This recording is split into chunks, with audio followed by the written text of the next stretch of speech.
đó bóng ôn mà mưa một sợ chu chê thì chụp còi anh thì tình giống là lâu thì số một ô chui subscribe YouTube ខ្ញុំអ្នកមួយផងបាទបងប្អូនអរគុណសម្រាប់ការ subscribe ឲ្យបងប្អូនជួយ share ជួយចុច like ឲ្យ YouTube ខ្ញុំចេះតែមានអ្នកមើលចេះតែច្រើនតិចទៅបងប្អូនអើយសូម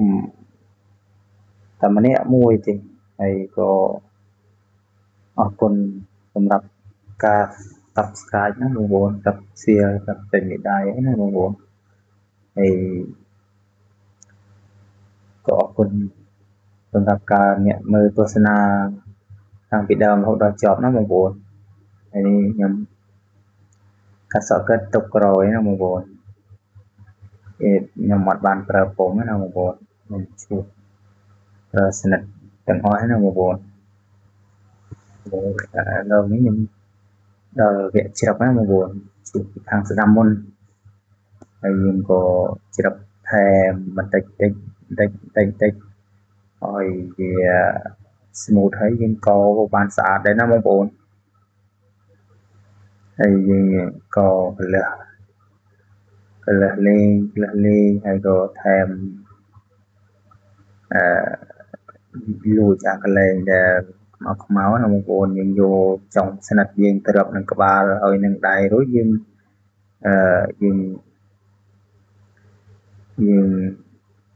លុបយកចំណុចណាដែលខ្មៅណាបងប្អូន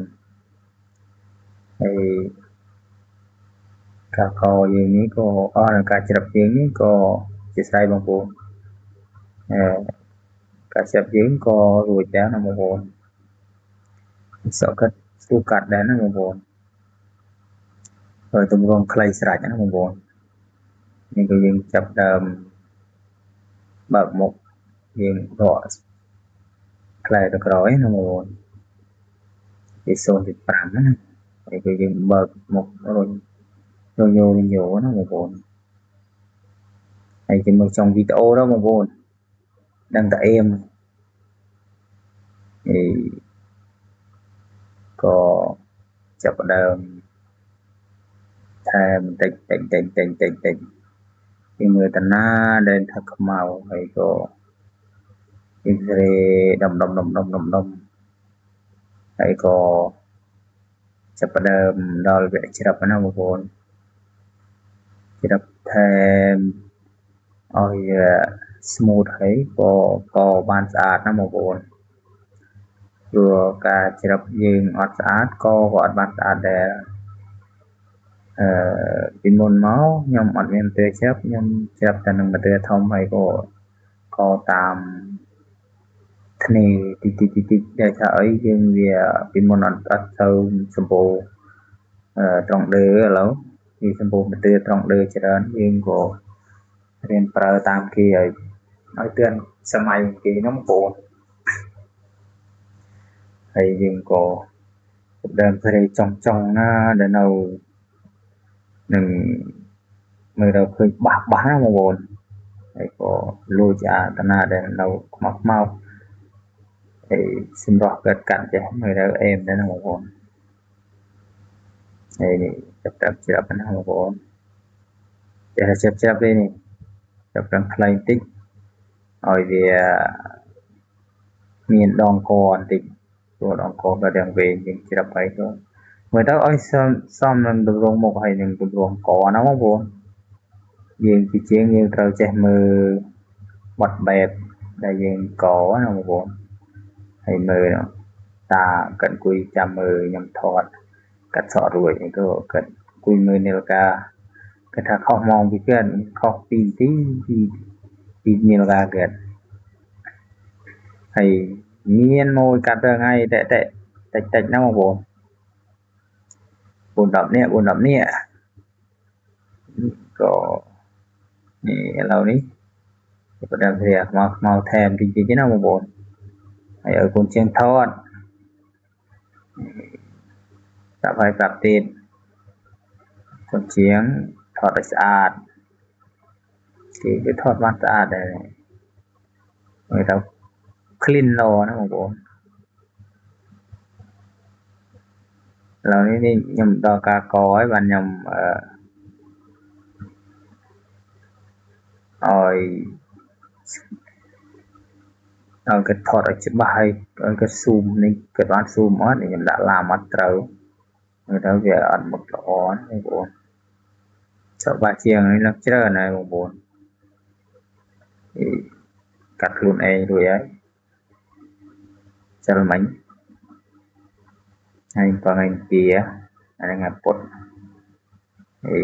ការកយើងក៏បានស្អាតណាបងប្អូនយើងច្រឹបបានស្អាតយើងកបានស្អាតហើយមើលទៅនេះខ្ញុំករួមមុខរួមមាត់រួមជីកទាំងអស់នេះហើយក៏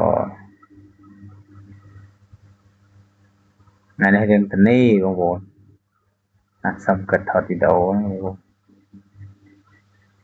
ដូចទៅសឹកដងនេះកបងប្អូនសម្រាប់យើងបើកាត់បានស្អាតហើយបើយើងអត់កក៏វាអត់បាន clean ដែរណាបងប្អូននោះសប្ថ្ងៃគេជួយចាត់ការស្អាតហើយបែបតាមសម័យណាបងប្អូនហើយយើងកាត់សក់នេះក៏កាត់តម្រូវនឹងវ័យណាដែលយើងត្រូវកាត់ម៉ូតស្ទាវវ័យណាដែលយើងត្រូវកាត់ម៉ូតសិស្សសាលាហើយវ័យណាដែលយើងត្រូវកាត់ម៉ូតចាស់ហើយវ័យណាដែលយើងត្រូវកាត់ម៉ូតតាណាបងប្អូនមានម៉ូតតាមានម៉ូតយាយនេះឥឡូវកាត់តាំងពីសក់ស្រីមិនស្គាល់ទេនេះតែសក់ស្រីបានចាស់ទេម៉ូតយាយតែម៉ូតក្មេងៗស្រីខ្ញុំអត់កាត់ទេស្អាតឲ្យយើងជិះកាត់វាយូរពេកហើយការបួងសក់ខ្ញុំក៏ទៅជាច្បាស់លាស់ណាស់ដែរព្រោះខ្ញុំក៏ខ្ញុំរៀនទៅអត់មានទៅកាប់អត់មានអីទេ10ឆ្នាំមុនមានតែបាញ់ទឹកគោបាញ់ទឹកខាងនេះបាញ់ទឹកខាងនោះកាត់ដល់ពេលឥឡូវគោយើងមើលទៅសម័យកាលគេកាន់តែអភិវឌ្ឍទៅក៏មានតែកាប់ចាប់សក់ចាប់អុយទៅពួកយើងក៏ចាប់ផ្ដើមធ្វើដូចគីទៅណាបងប្អូនព្រោះយើងវាមិនបានដូចគី100%ក៏បានត្រឹម